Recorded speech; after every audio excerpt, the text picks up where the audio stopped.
नमस्कार मित्रांनो, तर आज आपण शिकणार आहे कशा प्रकारे आपण HTML थ्रू वेबसाईट बनवू शकतो।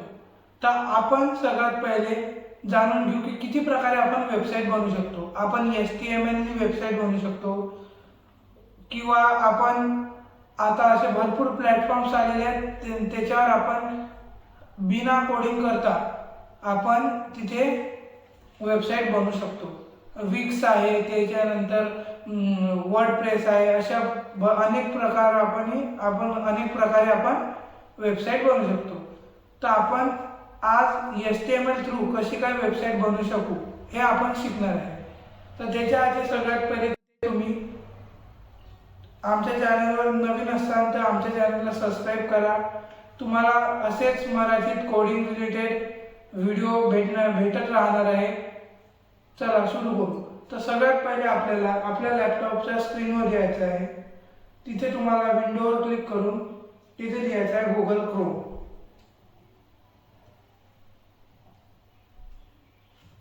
त्याच्यानंतर गुगल क्रोम ओपन करून घ्यायचं आहे। ओपन झाल्यानंतर तिथे तुम्हाला टाइप करायचं आहे कोडपेन।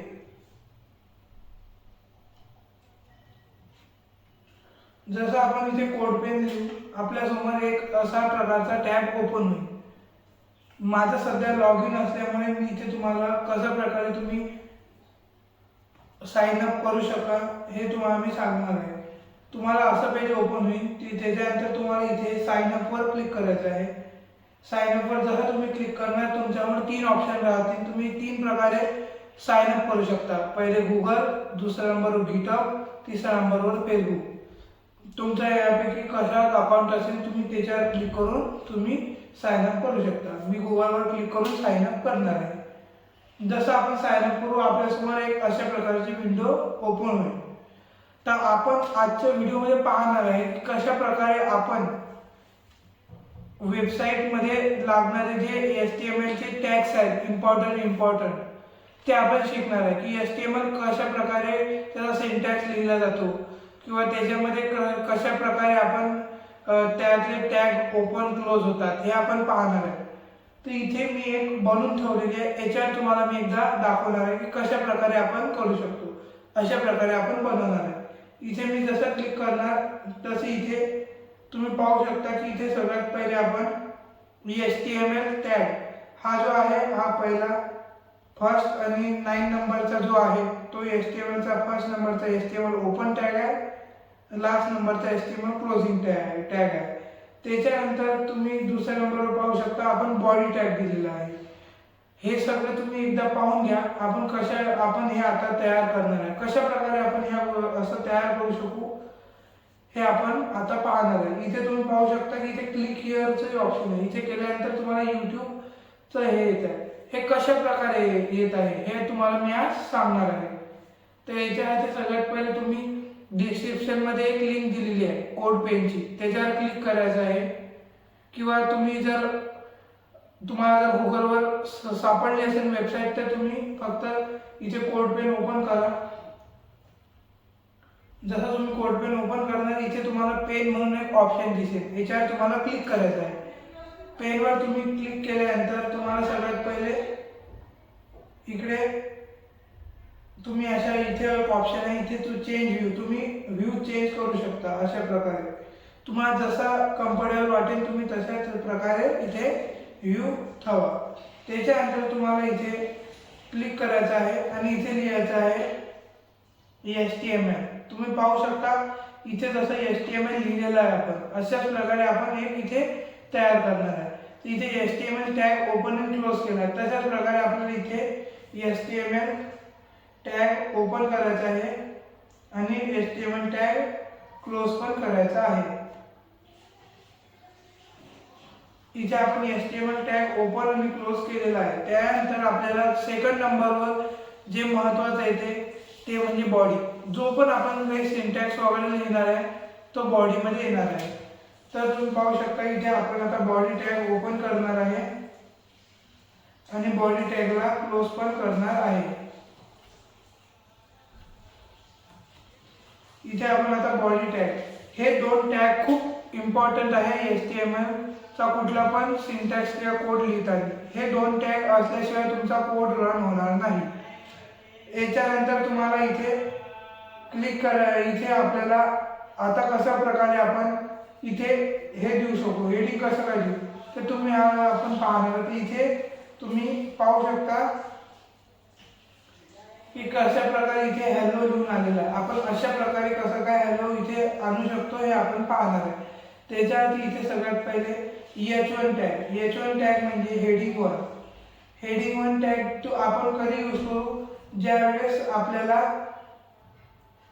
एखादं हेडिंग जर लिहायचं असेल त्यावेळेस आपण H1 टॅग यूज करू. कारण प्रत्येक वेळेस आपण हेडिंग देताना किंवा आपण वेबसाईटमध्ये खूप आपण टेक्स्ट असतात तर आपण प्रत्येकाला जर CSS थ्रू आपण त्याची लेंथ, विड्थ किंवा त्याची अलाइनमेंट किंवा त्याची साईज आपण असं करू नाही शकू. त्याच्यासाठी आपण H1 टॅग यूज करतो, म्हणजे ऑटोमॅटिक आपल्या फॉन्टची साईज मोठी राहील.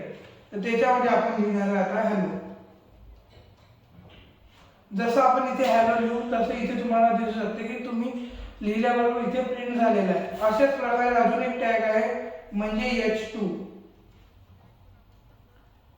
H2 टॅग पण आपण तसाच, आणि दरवेळेस आपण कुठले टॅग ओपन करताना बॅकस्लॅश यूज नाही करणार आहे, पण क्लोज करताना दरवेळेस आपण बॅकस्लॅश यूज करत आहे. तुम्ही पाहू शकता इथे मी बॅकस्लॅश यूज केलेली आहे. त्याच्यानंतर तुम्हाला याच्यामध्ये पण मी आता हॅलो लिहिणार आहे. तर तुम्ही इथे फरक पाहू शकता की कशा प्रकारे इथे H1 चा साईज आणि H2 चा साईज किती फरक आहे. अशा प्रकारे आपण हे टॅग यूज करू शकतो. त्याच्यानंतर आपल्या समोर तुम्ही आता इथे पाहू शकता आपण हे 2 गोष्टी केल्या. त्याच्यानंतर इथे H3 पण टॅग असते, आपण तो इथे याच्यात नाही दिलेला, आपण तो पण करून पाहणार आहे. H3 मध्ये पण आपण H3 मध्ये अजून छोट्या अक्षरात तुम्हाला हॅलो दिसणार आहे. आता पहा मी जे H3 लिहितो.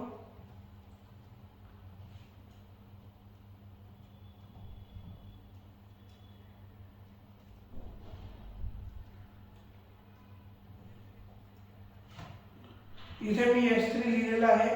तुम्ही पाहू शकता आता मी इथे हॅलो लिहिल्याबरोबर तुम्ही याची साईज पाहू शकता कसं काय येणार आहे. तुम्ही पहा इथे जो साईज आहे तो याच्यापेक्षा अजून H1, H2 आणि H3 मध्ये खूप डिफरन्स आहे. अशा प्रकारे हे 3 प्रकारचे आपण हेडिंगचे टॅग पाहिजे. याच्यानंतर अजून एक टॅग येते तो म्हणजे पी टॅग म्हणजे पॅरेग्राफ. आपण डिस्क्रिप्शन असते आपल्या प्रत्येक वेबसाईटवर किंवा त्याच्याबद्दल इन्फॉर्मेशन लिहिलेली असते, ती असते पी टॅग मध्ये. आपण इथे पी टॅग यूज करून याच्यामध्ये आपण भरपूर गोष्टी लिहू शकतो. आता आपण इथे कुठला पण समजा इथे आपण काही पण लिहिलं तर तुम्ही पहा कसं काय इथे दिसणार आहे.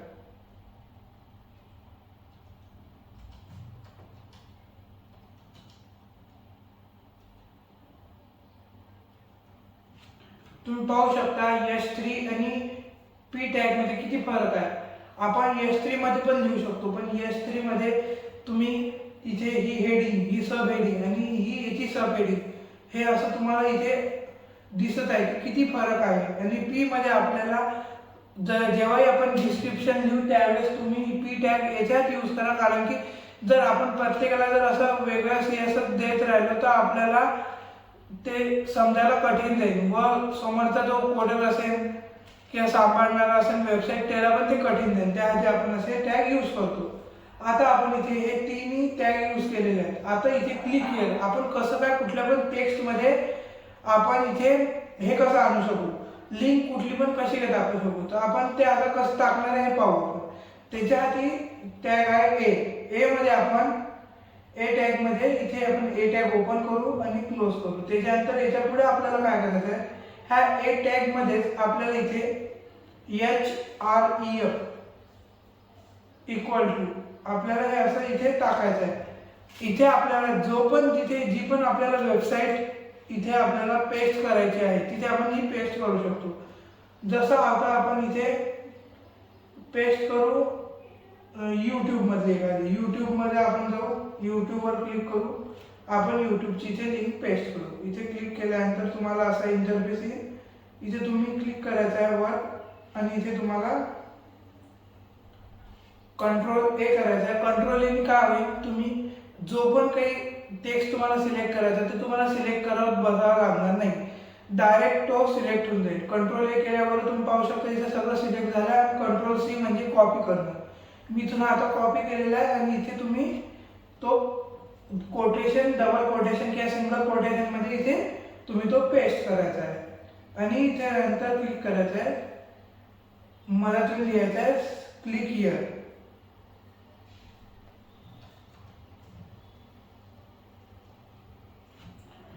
तुम्ही पाहू शकता इथे जसं मी क्लिक हिअर लिहिलं, इथे क्लिक हिअर आलेलं आहे। आता मी हा टॅब बंद करेल आणि इथे क्लिक केल्यावर तुम्ही पाहू शकता की इथे आलेला आहे, कारण की तो यूट्यूब तिथलं आपलं ओपन नव्हतं, तिथे लगेच आपल्याला यूट्यूबचं इंटरफेस आलेला आहे।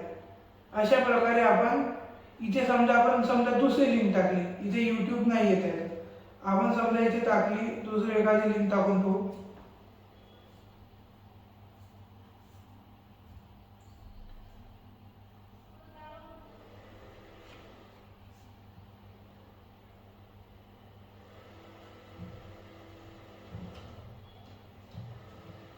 आपण समजा इथे रिएक्ट नेटिव्हची वेबसाईटची लिंक टाकली, इथे आपण जसं क्लिक करू इथे रिएक्ट नेटिव्ह ओपन होईल, तिथे आपण हा क्लिक करायचं, तिथे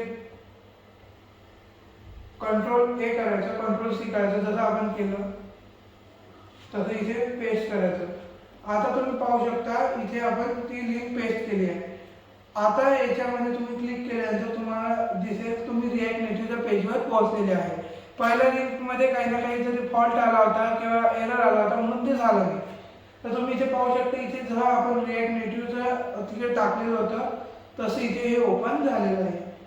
असे हे महत्त्वाचे टॅग्स आहेत, हे तुम्हाला मला सांगायचे होते HTML मध्ये। याच्यानंतर आपण पुढच्या व्हिडिओमध्ये हे पाहणार आहे की कसं काय आपण इथे या कोडला CSS वगैरे देऊ शकतो आणि याच्यानंतर आपण कशा प्रकारे HTML थ्रू आणि CSS थ्रू एक वेबसाईट बनवू शकू ते पण काही मिनिटात आपण हे पाहणार आहे। त्याच्यामुळे तुम्ही चॅनलला सबस्क्राईब करा, काही दिवसांनी तुम्हाला तो पण व्हिडिओ येऊन जाईल। हा व्हिडिओ फक्त मी ज्यांना HTML बद्दल काहीच माहित नाही त्यांच्यासाठी बनवलेला आहे की कशा प्रकारे आपण HTML लँग्वेज यूज करू शकतो। तुम्ही पाहू शकता की आपण इथे 3-4 टॅग यूज केले, असे भरपूर टॅग्स आहेत। जर तुम्हाला ते टॅग्स माहीत करायचे असतील तर तुम्ही गुगलवर जाऊन सर्च करू शकता की कोणत्या प्रकारचे असे HTML मध्ये टॅग्स यूज होतात, ते तुम्ही शोधून काढा, त्याच्यावर अभ्यास करा, प्रॅक्टिस करा याच्यावर। आणि तुम्ही हा जो आहे कोड आपण लिहिलेला हा इथे सेव्ह करायचा। जसं तुम्ही इथे सेव्ह करणार एकदा पेज रिलोड होईल आणि तुम्ही इथे पाहू शकता इथे आपण क्लिक केल्यानंतर युअर वर्कवर केल्यानंतर तुम्हाला इथे तुमची हे दिसेल। आपण जी पहिली तुम्हाला मी डेमोमध्ये जी दाखवली होती ती इथे आहे आणि जी आता बनवलेली इथे आहे। तुम्हाला जर तुम्ही इथूनही करू शकता आणि याच्यावर तुम्ही अकाउंट बनल्यानंतर हे तुमच्या अकाउंटमध्ये सेव्ह राहील आणि नंतर तुम्हाला मी ज्यावेळेस आपण रिअल वेबसाईट बनवू त्यावेळेस सांगेन की कशा प्रकारे आपण हे गुगलवर सुद्धा अपलोड करू शकू ही वेबसाईट, हे तुम्हाला मी पुढच्या व्हिडिओमध्ये सांगणार आहे। तोपर्यंत तुम्हाला जर व्हिडिओ आवडला असेल तर लाईक करा, सबस्क्राईब करा आणि ज्यांना तुमचे असे मित्र आहेत ज्यांना कोडिंग शिकायचे आहे पण त्यांना कुठे शिक्षक चांगले भेटत नाही आहे किंवा ज्यांना थोडीफार माहिती आहे त्यांना आवड आहे अशा लोकांना तुम्ही व्हिडिओ शेअर करा, म्हणजे त्यांना पण समजेल आणि जेणेकरून असे भरपूर तुमचे मित्र असतील त्यांना हिंदी इंग्लिश समजत नाही, त्यांच्यासाठी मी मराठीत शिकवत आहे, त्यामुळे त्यांना समजायला सोपी जाईल। तुम्हाला जर व्हिडिओ आवडला असेल तर लाईक करा आणि प्लीज जास्तीत जास्त लोकांपर्यंत हा व्हिडिओ शेअर करा। तोपर्यंत धन्यवाद।